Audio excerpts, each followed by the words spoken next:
அனைவருக்கும் இனிய மாலை வணக்கம். முதற்கண் என் நிறுவனத்தின் நிறுவனர் மற்றும் என் தந்தை திரு பி நாகராஜன் அவர்களுடன் ஆசையுடன் என் உரையை ஆரம்பிக்கிறேன்.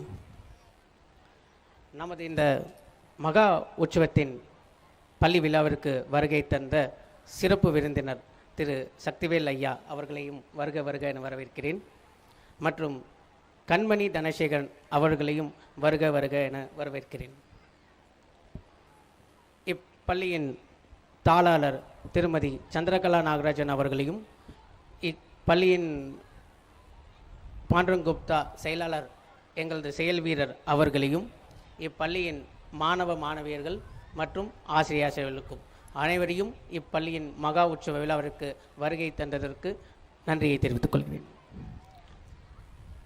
நான் ஒரு விஷயத்தை இங்கே சொல்ல விரும்புகிறேன். அதாவது இந்த பள்ளி ஆண்டு விழா என்பது எப்பயுமே பிரம்மாண்டத்துக்கு பெயர் போனதுன்னு சொல்லலாம். அதாவது இந்த பிரம்மாண்டம் அப்படிங்கிறது இன்றைக்கு துவங்கினது கிடையாது. 1980களிலிருந்தே நம்முடைய நிறுவனத்தின் நிறுவனர் திரு நாகராஜன் அவர்களால் இந்த பிரம்மாண்டத்தை உருவாக்கினார். அதாவது 1980களிலே பார்த்தீங்கன்னா ஒரு மேடையை போட்டு அதற்கான செலவையும் பார்த்து கணக்கே போட மாட்டார். அதுக்கான ஒரு தளத்தை உருவாக்குவார். நாங்கள் எல்லாரும் கேட்போம், எதுக்கு இந்த ஆண்டு விழா இவ்வளோ பிரம்மாண்டம் அப்படிங்கிறத அடிக்கடி அவர்கிட்ட கேட்டது உண்டு. அவர் சொல்கிற ஒரே ஒரு விஷயந்தான், ஒரு மாணவனின் தனித்திறனை காமிக்கணும் அப்படிங்கிற இடமே பார்த்தீங்க அப்படின்னா உருவாகிற முதல் இடம் அந்த ஆண்டு விழா தான்.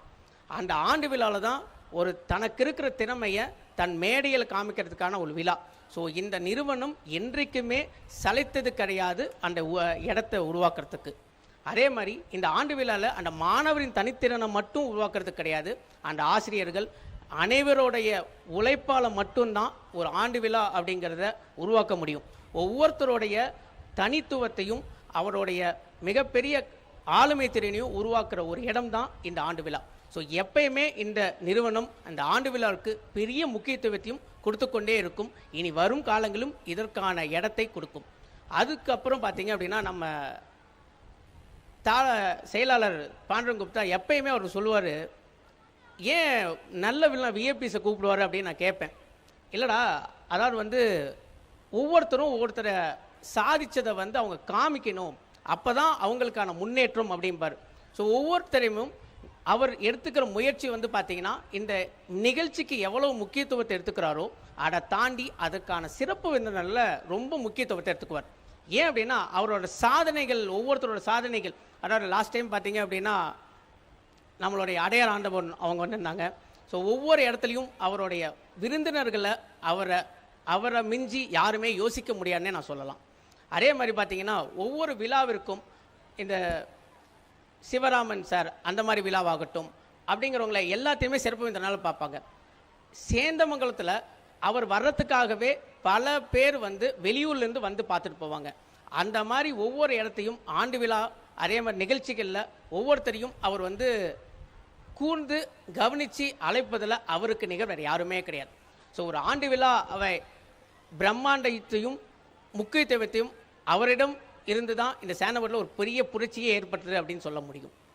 நாங்கள் பள்ளியின் ஆண்டு விழாவில் மட்டும் கான்சன்ட்ரேஷன் பண்ணுறது கிடையாது, கல்வி தரத்திலையும் தான் கான்சன்ட்ரேட் பண்ணுறோம். அதற்கான ஒரு சின்ன விஷயத்தை நான் உங்களோட பகிர்ந்துன்னு நினைக்கிறேன். ஒரு சில மாதங்களுக்கு முன்னாடி இந்த பள்ளியோடைய முன்னாள் மாணவர் லாவண்யா அப்படின்னு சொல்லிட்டு கோயம்புத்தூரில் நான் பார்த்தேன். அவங்க யூஎஸ் கவர்மெண்ட்டில் பார்த்தீங்க அப்படின்னா அரசு வேலை பண்ணிகிட்டு இருக்காங்க. அவங்ககிட்ட பேசிகிட்டு இருக்கும்போது அவர் சொன்னார், உங்களோட அப்பாவுடைய இங்கிலீஷ் தான் இன்றைக்கும் எனக்கு அங்கே கை கொடுக்குது அப்படின்னாங்க. ஏன் அங்கே நம்மளோட இங்கிலீஷ் அவங்க இங்கிலீஷ் நல்லா இருக்கும்ல அப்படிம்பாங்க. இல்லை, அங்கே இருக்கிற ஒவ்வொரு லெட்டர் எழுதுறதா இருந்தாலும் அந்த கவர்மெண்ட் ஆஃபீஸில் நான் தான் எழுதுவேன் அப்படிம்பாங்க. ஏன் இங்கிலீஷ் அங்கே ஈஸியாக எழுதுவாங்களே அப்படின்னு. கிராமட்டிக்கலில் எழுதுறது நம்ம மக்கள் தான் இருக்கலையே கை தேர்ந்தவர்கள் அப்படின்னாங்க. அதுவும் நம்ம பள்ளி மாணவர் தான் ஒரு யூஎஸ் கவர்மெண்ட் ஆஃபீஸ்லேயே லெட்டர் எழுதுறதுக்கு ஒரு முக்கியமான காரணம்.